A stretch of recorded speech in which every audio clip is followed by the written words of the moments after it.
Halo teman-teman semuanya, selamat datang di modul Digital Product Canva Mastery bersama aku Syifa Halida. Jadi di sini kita akan belajar mengenai langkah awal dalam membuat produk digital ya. Jadi sebelumnya kan kalian udah nonton dulu kan pemahaman materi mengenai digital produk. Jadi kalian udah punya mindset mengenai produk digital, produk itu seperti apa. Nah, sekarang itu kita akan lebih ke praktikal ya. Jadi materi sekaligus praktik, materi praktik ya nanti untuk kedepannya.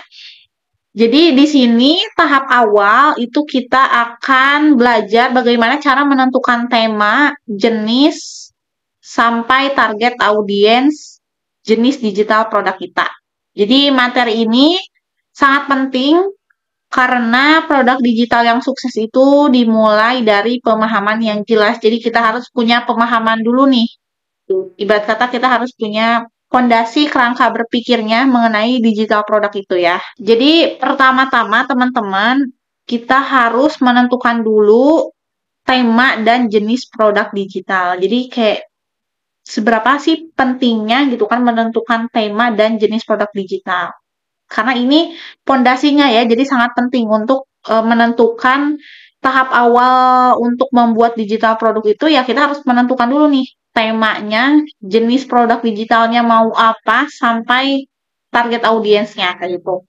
Nah, tema ini adalah topik utama atau fokus dari produk kita gitu. Contohnya di sini tema pendidikan untuk planner guru atau tema bisnis untuk template UMKM. Jadi teman-teman tentukan dulu temanya mau tema apa.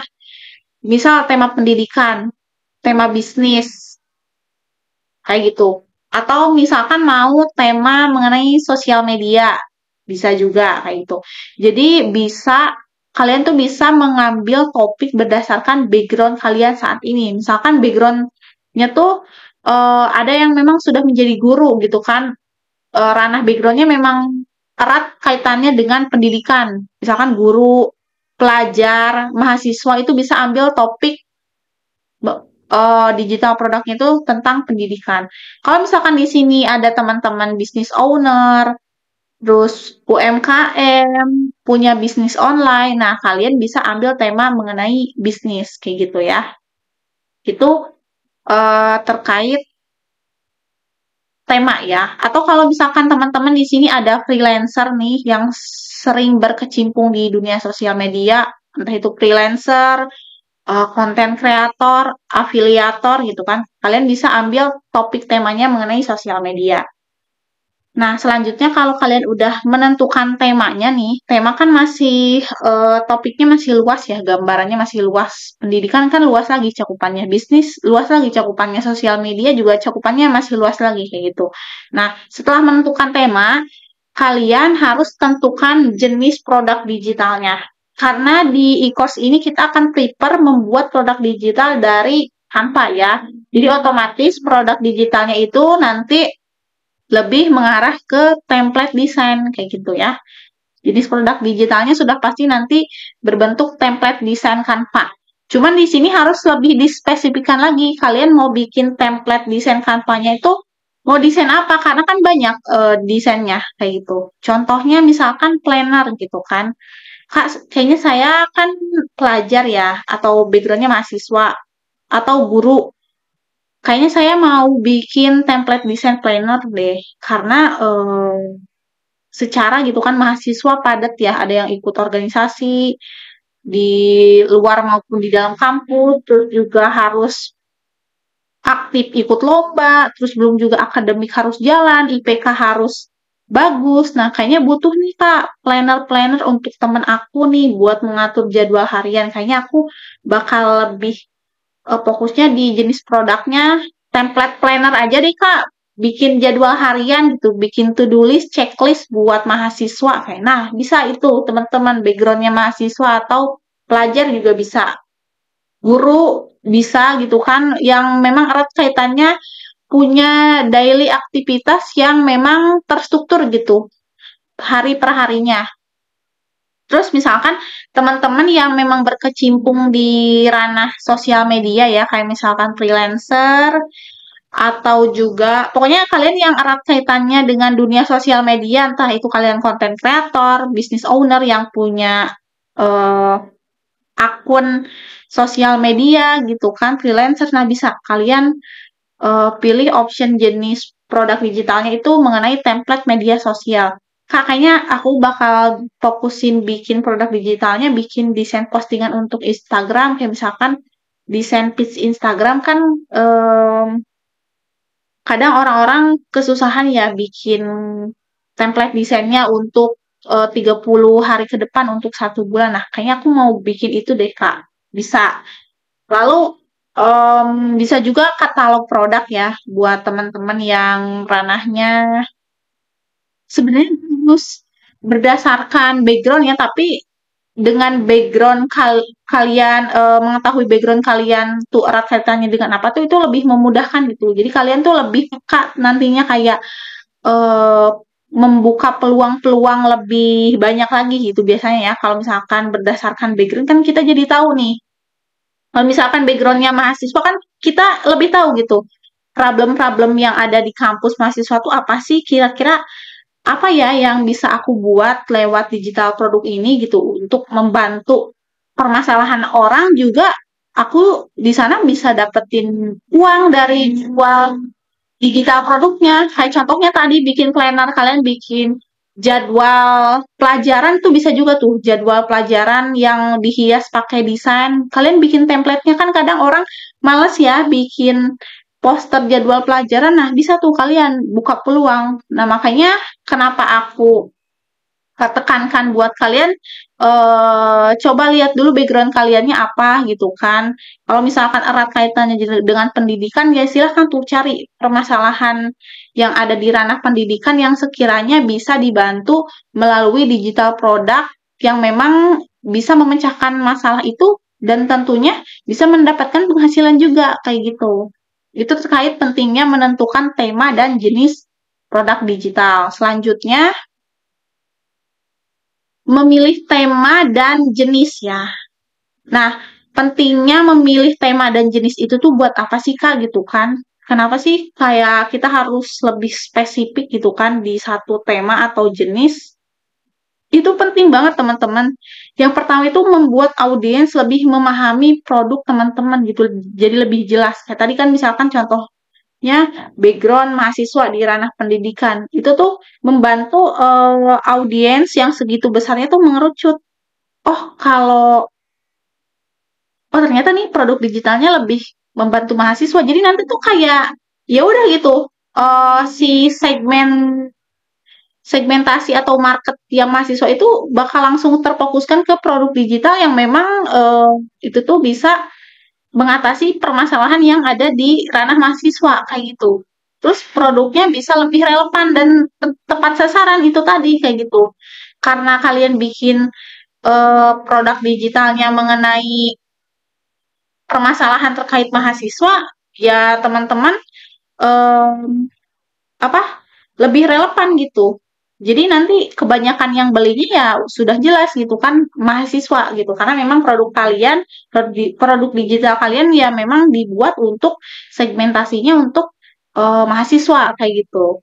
Selanjutnya meningkatkan daya tarik di pasar karena fokus pada kebutuhan spesifik. Jadi makin spesifik makin bagus ya guys, makin spesifik makin bagus jadi lebih mengerucut tuh permasalahannya kemana dan audiens lebih terfokuskan gitu dibanding kalian membuat digital produk yang cakupannya tuh terlalu luas gitu jadi audiens juga sebenarnya kalau terlalu luas juga kurang bagus ya jadi lebih baik fokuskan saja dulu di em, tema tertentu biar audiensnya tepat sasaran dan juga menjadi daya tarik gitu kan. Di saat yang lain mungkin ada yang niche-nya tuh terlalu luas gitu kan.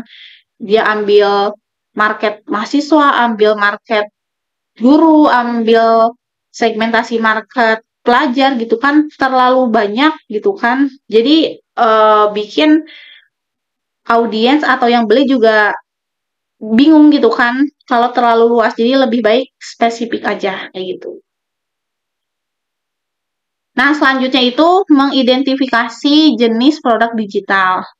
langkah memilih jenis produk itu kalian harus pahami dulu keahlian teman-teman ya. Tadi tema kan udah nih, misalkan teman-teman udah tahu temanya apa di ranah pendidikan gitu kan. Udah tahu, terus produknya juga udah tahu tuh tadi aku bakal bikin planner atau to-do list checklist gitu. Template desain to-do list. Nah, di sini kalian harus tahu juga ya keahlian teman-teman. Sebenarnya nggak harus terlalu ahli juga, tapi seenggaknya teman-teman tuh paham gitu tentang desain yang akan dibuat kayak gitu. Jadi apa jenis desain yang pernah kamu buat di Canva? Karena tadi misalkan backgroundnya teman-teman mahasiswa atau pelajar, Kak aku tuh udah pernah bikin desain jadwal pelajaran. Jadi setiap pergantian semester, pergantian tahun ajar, aku tuh suka bikin apa namanya jadwal pelajaran kayak gitu. Seenggaknya kan kalian udah paham gitu, udah ahli di sana, udah tau lah, udah bisa gitu kan bikin desain tersebut. Jadi intinya maksud dari kalian harus memahami dulu keahlian kalian tuh kayak sesimpel kalian udah pernah bikin desain apa di Canva, pernah bikin, pernah buat atau yang kamu jago bikin desain di Canva tuh apa kayak gitu. Karena nanti takutnya gitu kan kayak audiens kan nanti pasti nanya gitu kan terkait Kak ini emang apa manfaatnya kalau misalkan aku beli template digital produk tentang to-do list checklist kira-kira cara penggunaannya gimana terus eh, yang lain-lainnya itu pasti nanti ada aja audiens yang bakal nanya kayak cara menggunakannya gimana sih Kak kayak gitu terus manfaatnya apa nah kalau kalian udah pernah buat ya kalian juga pasti tahu lah desainnya seperti apa kayak misalkan nanti Kak ada variasi jenis lain nggak sih Kak desain template jadwal pelajarannya nah kalian karena kalian udah pernah buat udah tahu jadi kalian bisa menjawab gitu terkait pertanyaan ataupun permasalahan dari klien kalian nantinya lalu yang kedua adalah tentukan tujuan produk jadi apakah produk template ini tuh bisa bantu orang lain atau produk template kamu tuh bisa menyelesaikan masalah orang nggak sih? Sebenarnya kalau teman-teman tanya Kak, kira-kira template Canva yang nantinya bakal dibuat menjadi digital produk itu yang laris dan yang bakal laku di pasaran tuh yang seperti apa sih? Sesimpel template desain kalian itu bisa membantu permasalahan orang lain. Atau sekiranya template desain kalian itu bermanfaat, menyelesaikan masalah orang lain, bermanfaat, itu udah pasti template kalian bisa laku. Ada yang beli, pasti ada yang beli. Karena siapa sih?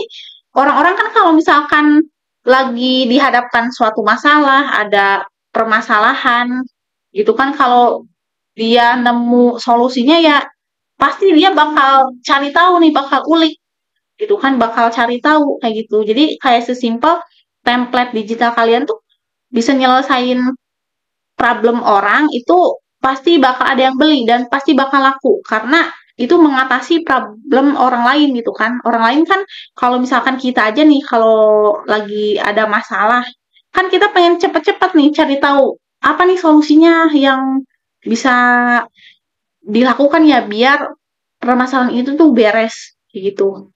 Contohnya deh, contohnya jenis produk planner nih kayak tadi ya.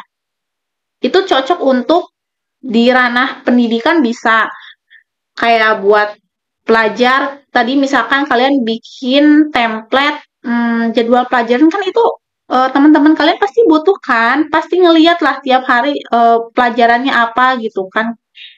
Buat nanti dicantumkan di wallpaper HP kan bisa tuh template desain jadwal pelajarannya untuk memudahkan teman-teman kalian yang mungkin males nulis gitu kan, males bikin di Canva desain, nah kalian kan bisa menawarkan tuh permasalahannya. Aku bikin ini nih, aku punya jadwal pelajaran nih, udah didesain, udah bagus gitu. Kalian kalau misalkan mau, kalau gak mau ribet nyatet jadwal pelajaran, Terus bisa juga loh ini jadi wallpaper HP kalian. Jadi kalian nanti gak bakal lupa tuh kalau misalkan mau ngecek jadwal pelajaran gitu. Bisa nih kalian bisa beli template digital produk aku nih untuk jadwal pelajaran. Kan itu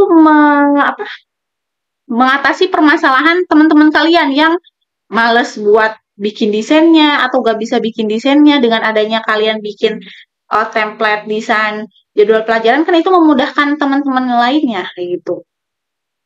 Terus tadi checklist to-do list untuk guru. Untuk ibu guru kan pasti padat ya jadwalnya gitu kan. Nah, bisa tuh kalian buat template-nya. Jadi kalian bisa tawarkan tuh ke rekan kerja kalian, ke rekan uh, sesama guru. Kayak misalkan, Bu, saya tuh udah bikin produk template digital to-do list. Jadi kita tuh nanti bisa tuh edit-edit si template-nya kayak hari ini atau hari besok tuh list kegiatannya apa aja, kan pasti beda-beda nih. Ini tuh membantu buat kita tuh nge-tracker nih Bu, kayak hari ini tuh kita udah menyelesaikan to-do list apa aja gitu. Nah, ini tuh aku tuh biasanya bisa produktif tuh karena kebantu sama adanya planner checklist to-do list nih. Kalau misalkan ibu mau, aku ada nih Bu. Nah, itu bisa juga tuh, itu mengatasi permasalahan sesama rekan kerja kan yang memang mau lebih produktif atau mau lebih ke tracker gitu kan, kayak tugas-tugas yang harus diselesaikan di hari ini tuh apa aja tuh ada tuh list-listannya kayak gitu.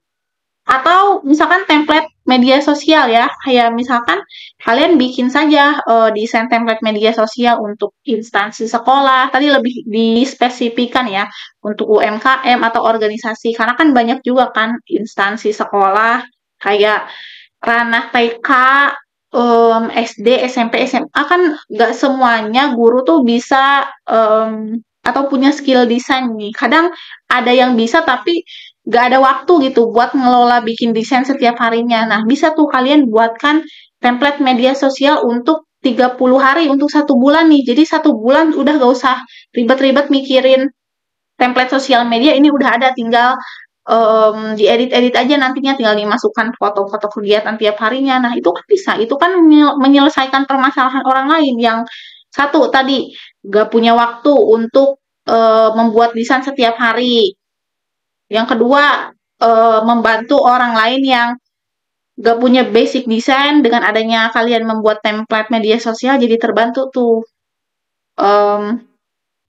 dibuatkan untuk template media sosialnya kayak gitu ya teman-teman. Itu untuk mengidentifikasi jenis produk digital. Selanjutnya teman-teman menentukan tema produk digital ya. Jadi tips memilih tema itu kalian bisa juga cermati tren pasar ya. Kalau misalkan tadi kan aku lebih menjelaskan tentang pemilihan temanya tuh lebih ke lihat dulu nih problem permasalahan di sekitar kalian aja, yang terdekat aja, atau dari background kalian itu apa. Pasti kan ada tuh permasalahan-permasalahannya kayak gitu. Nah, bisa juga kalian cermati tren pasar apa sih yang sedang populer di sosial media sekarang, kayak tema produk digital apa sih yang lagi tren gitu, yang memang sedang lagi dibutuhkan banget gitu. Jadi selain kalian bisa pilih tema sesuai dengan background kalian, kalian juga bisa membuat tema produk digital di luar background teman-teman. Misalkan teman-teman tadi kan backgroundnya misalkan dari ranah pendidikan,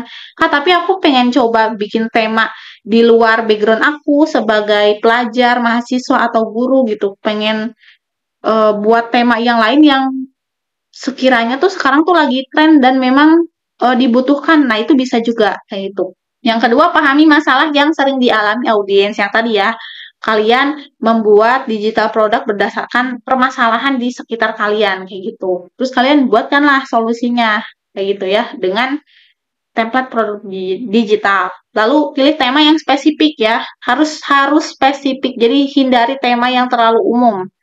Contohnya tema umum misalkan template untuk media sosial.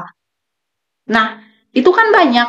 Nanti audiens tuh bingung. Ini tuh template untuk media sosialnya tuh untuk media sosial yang mana, kan ada TikTok, ada Facebook, ada YouTube, ada Instagram kayak gitu. Itu kan terlalu umum cakupannya. Sedangkan kan rata-rata orang lain kan membutuhkannya misalkan ternyata, Kak, sebenarnya aku tuh lebih butuhnya tuh untuk Instagram aja, nggak semua template media sosial gitu. Jadi lebih baik spesifikan kayak gitu. Misalkan kalian lebih prefernya untuk membuat template Instagram kayak gitu kan, itu lebih memfokuskan kepada orang-orang yang pengen mengelola desain konten setiap harinya di Instagram kan, itu kan lebih spesifik dibandingkan dengan kalian menjual template untuk media sosial apa gitu kan, karena kan media sosial banyak kayak gitu, jadi lebih baik dispesifikkan. Semakin spesifik nanti orang lain lebih eh apa ya, target marketnya tuh lebih mengerucut gitu, lebih memudahkan orang lain untuk mengetahui terkait problemnya kayak gitu. Jadi semakin spesifik semakin bagus ya. Nah, sekarang itu menentukan mikronis. Jadi mikronis itu adalah segmen kecil dalam pasar yang lebih luas. Contohnya, pasar yang lebih luas tuh template media sosial gitu kan, yang tadi ya. Nah, kalian harus kerucutkan lagi template media sosialnya tuh, kalian lebih bakal memfokuskannya media sosial yang mana, misalkan Instagram, oke. Terus kalian kerucutkan lagi, kalian akan membuat template Instagramnya tuh untuk siapa targetnya, misalkan lebih ke UMKM. UMKM kan masih banyak lagi cakupannya, ada UMKM di bidang kuliner, fashion, teknologi, itu kalian mau ngambil segmen yang mana? Oh, saya mau lebih ke fokus ke UMKM yang makanan. Nah, kayak gitu. Jadi itu mikronis ya, lebih spesifik lagi template Instagram untuk UMKM di bidang makanan atau kuliner, kan itu lebih mengerucut. Jadi nanti klien yang beli tuh udah otomatis ya UMKM yang ranahnya di eh, bidang kuliner makanan kayak gitu. Emang kenapa sih Kak keuntungan dari mikronis itu, kenapa harus sespesifik mungkin? Yang pertama tuh lebih mudah dikenal di pasar karena lebih spesifik. Jadi ketika ada orang yang memang butuh problem ini tuh udah otomatis bakal ke kalian gitu, karena kalian menyediakan produk digital yang spesifik prepare mengatasi permasalahan untuk UMKM makanan. Jadi udah jelas nanti para pemilik owner UMKM makanan itu bakal datangnya ke kalian karena kalian memang spesifik untuk apa namanya, membuat produk digitalnya ya memang lebih ke UMKM makanan kayak gitu. Mudah dikenali di pasar kayak gitu. Terus kompetisinya lebih rendah karena kalian memang memfokuskan di segmen tertentu gitu. Dibandingkan kalau kalian hmm, menggunakan pasarnya lebih luas gitu. Jadi kompetensinya juga kalau kalian pilih niche-nya yang umum ya kompetisinya juga makin makin apa namanya? Makin tinggi gitu. Kayak gitu. Itu terkait menentukan mikronis ya. Selanjutnya menentukan target audiens. Untuk target audiens ini tuh orang-orang yang nantinya calon-calon pembeli produk digital kita nih. Hal yang perlu dipahami yang pertama itu usia. Kisarannya eh, kisarannya mereka itu remaja, dewasa muda atau ibu rumah tangga tuh. Karena kan nanti bakal di eh, klasifikasikan lagi ya teman-teman terkait target audiens tuh, kenapa kita tuh harus menentukan juga target audiens kayak gitu. Misalkan, oh aku mah lebih ke remaja sih, soalnya kan targetnya buat pelajar gitu kan, lebih spesifik tuh. Terus profesinya apa gitu kan, identitasnya, apakah guru, nanti segmentasi karyanya pelaku bisnis atau influencer. Oh tadi buat ini untuk pelajar, oke. Terus masalahnya apa pelajar gitu kan, kebutuhannya tuh mereka apa, kesulitan mereka yang bisa dibantu sama produk kalian tuh apa kayak gitu. Contohnya nih, target audiensnya itu guru SD yang ingin mempercantik media sosial sekolahnya. Kan kalau misalkan kalian telaah deh akun-akun Instagram SD tuh, kalau aku lihat ya itu jarang keurus. Kalau aku lihat kayak paling postingannya cuma satu, dua, tiga. Ada yang banyak postingannya tapi nggak konsisten juga gitu kan. Si desainnya tuh kadang beda-beda gitu kan.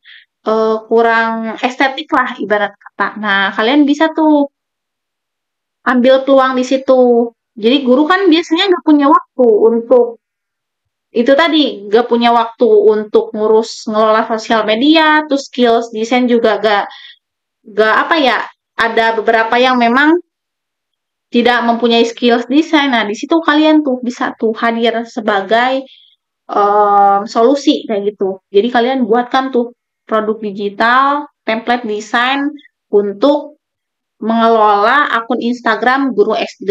Kalian buatkan tuh beberapa desain-desainnya kayak gitu. Daily desain hari per harinya. Nah, itu kan kalian menjawab kebutuhan audiens kayak gitu. Nah, jadi ini contoh tugasnya ya teman-teman, karena kan habis ini kita udah langsung masuk ke sesi praktik ya. Nah, ini contohnya, contoh tugasnya aku kasih contoh dulu untuk menentukan digital produk. Jadi nanti ada 3 pertanyaan ya teman-teman. Jadi pertama nanti teman-teman tentukan dulu jenis produknya apa. Misalkan di sini template Canva. Spesifikkan lagi tema produknya tuh tentang apa. Template Canva kan banyak. Nah, mau yang seperti apa? Misalkan template media sosial untuk bisnis fashion. Oke, mikronisnya apa? Template Instagram. Kan tadi kan media sosial cakupannya masih luas ya. Dengan kalian mikronis ini, spesifikkan lagi media sosialnya mau media sosial mana, Instagram atau TikTok kayak gitu. Atau misalkan yang lainnya. Oh, Instagram. Berarti mikronisnya template Instagram untuk pelaku UMKM bidang fashion. Nah, itu kan udah spesifik. Terus kalian cari tahu dulu target audiensnya, kira-kira pelaku bisnis UMKM itu di bidang fashion ya, itu rata-rata kisaran usianya tuh rentang usia berapa sampai berapa. Misalkan, oh fashion tuh lebih banyak ke cewek, cowok juga ada, tapi di sini aku pengen lebih spesifik lagi, bikin template media sosialnya itu lebih ke untuk target audiensnya untuk passion wanita aja gitu. Berarti wanita di kisaran tentang 25 sampai 35 tahun yang memiliki usaha kecil di bidang fashion dan mereka butuh desain yang cepat, cantik, dan praktis. Selanjutnya kalian kasih tahu alasan memilih tema dan niche ini tuh kenapa sih gitu kan. Yang pertama misalkan karena tren pasarnya sedang meningkat nih, bisnis-bisnis UMKM fashion sedang menjamurnya nih kayak gitu. Terus juga banyak pelaku bisnis kecil yang memang butuh desainnya, tapi mereka tidak mempunyai skills desain. Nah, kayak gitu. Misalkan ya, kalian alasannya terkait memilih tema atau niche. Jadi ini contohnya. Nah, selanjutnya ini adalah instruksi tugasnya ya. Tugas pertama. Jadi ini adalah 3 pertanyaannya ya. Ada beranak lagi lah. Jadi tiap satu pertanyaan ada 2 ya. Jadi totalnya ada 6. Ada 6 pertanyaan yang perlu kalian jawab ya untuk memudahkan teman-teman kayak gitu. Untuk ke step selanjutnya. Jadi harus bisa untuk mengerjakan tugas 1 dulu nih. Kalau tugas 1 udah beres, nanti bisa lanjut ke tugas selanjutnya. Ini ya pertanyaannya.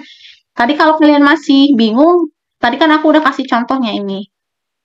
Nah, ini pertanyaannya kurang lebih kayak gitu ya. Kalian tinggal cari tahu dulu jenis produknya apa, temanya apa, siapa yang calon pembelinya tuh kira-kira siapa, terus masalah mereka tuh apa, kenapa kalian bisa mau bikin template digital A misalkan tuh masalah utamanya tuh karena apa, terus kasih tahu alasannya kenapa, kayak gitu ya. Itu untuk instruksi tugas pertama. Jadi kita langsung nanti format pengerjaannya teman-teman, si pertanyaan yang ini nih, pertanyaan 3 ini kalian ketik di Word ya. Pertanyaannya nanti kalian tinggal copy nih, yang 3 pertanyaan ini, copy ke Word, terus kalian jawab. Nanti kalau udah, kalian tinggal download si filenya, lalu kasih file tugasnya itu, kasih nama ya. Formatnya kayak gini, tugas 1 Syifa Halida gitu. Tugas 1 nama kalian gitu. Nah, ini contohnya nih. tugas satu, terus nama kalian cantumkan. Terus uploadnya kemana Kak? Uploadnya nanti di-upload ke link yang sudah disediakan nanti di ini ya, di grup Telegram. Nanti bakal di-share juga link G-Drive-nya kayak gitu ya. Terus nanti bakal di-share juga kayak pertanyaannya sama format pengerjaannya kayak gimana. Nah, ini nanti bakal di-share juga di grup Telegram ya. Linknya juga nanti bakal dicantumkan. Jadi nanti kalian kalau yang udah beres mengerjakan tugas satu tinggal upload di link G Drive gitu. Nanti bakal masuk nih ke folder tugas satu. Nah, ini ada contohnya juga punya aku nih. Kalian bisa uh, lihat aja referensi yang aku kalau misalkan kalian masih agak bingung. Nah, jangan khawatir juga aku udah menyediakan ide digital produk sesuai niche ya. Jadi kalian kalau masih kebingungan, aku sudah sediakan juga bank 50 idenya ya. 50 ide per niche-nya.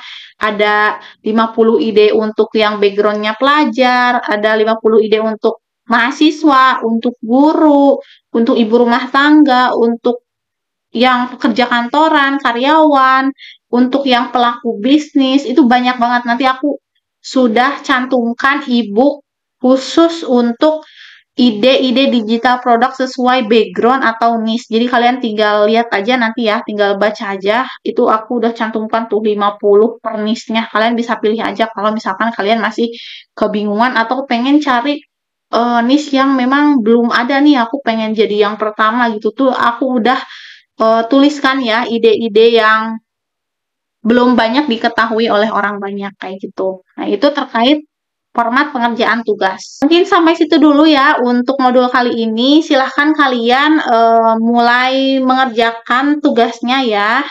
Bisa kalian dengarkan lagi, pelajari lagi materinya kayak gitu. Kalau misalkan kalian butuh ide-ide, kalian tinggal akses aja e-booknya udah aku sediakan. Nanti kalau misalkan kalian ada pertanyaan atau ada kesulitan, jangan ragu, jangan malu untuk bertanya di grup ya. Karena nanti diskusinya semua di grup ya. Jadi aku tidak menerima chat personal ke chat pribadi Telegram aku. Jadi khusus untuk pertanyaan, khusus semua pertanyaan ataupun diskusi apapun nanti semua akan ada di grup Telegram. Jadi kalian tinggal tanya aja, nanti bakal aku jawab di sana ya. Nah, mungkin sekian. Sampai jumpa di modul selanjutnya. See you.